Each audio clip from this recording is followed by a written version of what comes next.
inkastoo weli aan joogo ayaantan dambe sanadkii lasoo dhaafay iyo kan ugu jiraba halkaan u badanahay niyo labadii sane ugu dambeeyay waqtigaaga inta badan waxaad ku bixisay ukun iyo dabo iyo sagaaro jinni أعوذ بالله من الشيطان الرجيم أنا قد أنا شيء واقف marka maxaad ka faa'iidaa adiga daba ukun la geliyey sagaaro aad dintay iyo magaalo jin looga cararay وسؤال في عكودة أيوه أرتني وحي دعا إن لسوق بيا وحواي ومجرى وحوي مركز ماشى جوكتا كدعا أما إن معناها وحي كايا بيا أما وحي ليام نقضي إن بالشدة وحوي أدو قد بيسو أما صح وكنت دبض إساق حرينا دي كلي مقالو كم إذا قل مدقو تشوغي وقرأي اللي يرادو كلي حوغا inta baabasir ka soo baxay baa waxa way dad iska taqaanay reemiya waxay kula taliyeen in arimahaas uu isticmaalo dabadna uu isku xareeyo ukunta jinko kalena waxa way meel waxa jira jin looga guuray qasab markii dabada ukunta iska geliyey ma dhakhtar baa la geeyey dhakhtar baa la geeyey isbitaal baa la geeyey لكن أنا وحياة سؤال كوشة ما حكى فايدة مدة أول شيء شاكينه ما أظن قراءة دنت كوشة ما حيت أنا هنا ويديده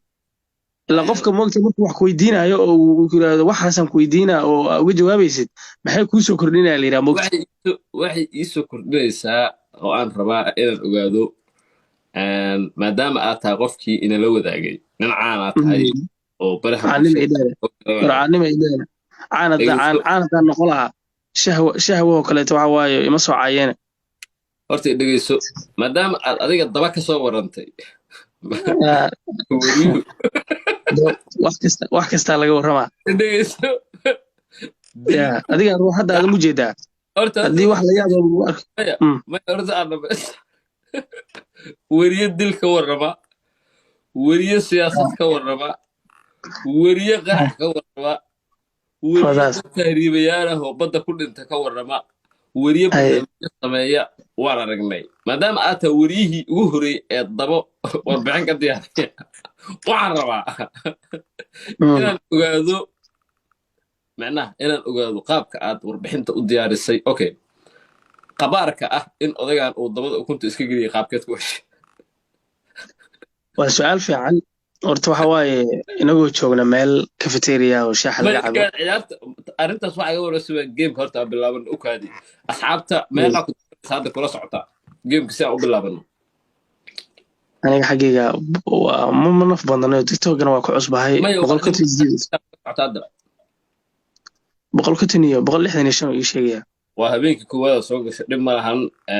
facebook markaas dad badan waa ku daawadaan waana kula socdaan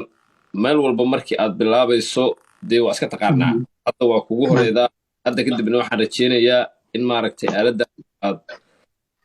u isticmaali doonto si lamida aaladaha kale aaladan waa aalad saameyn la weliye taana kafta ma waaryaare ilmaada riyaal dhulka laga qaado halii cimaamado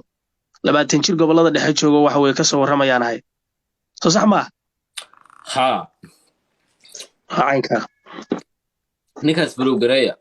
midda kalena aniga hadda 2300 daawanayso asagana kun gaarsiiye u sheer gareeya hadda noo bilow ciyaar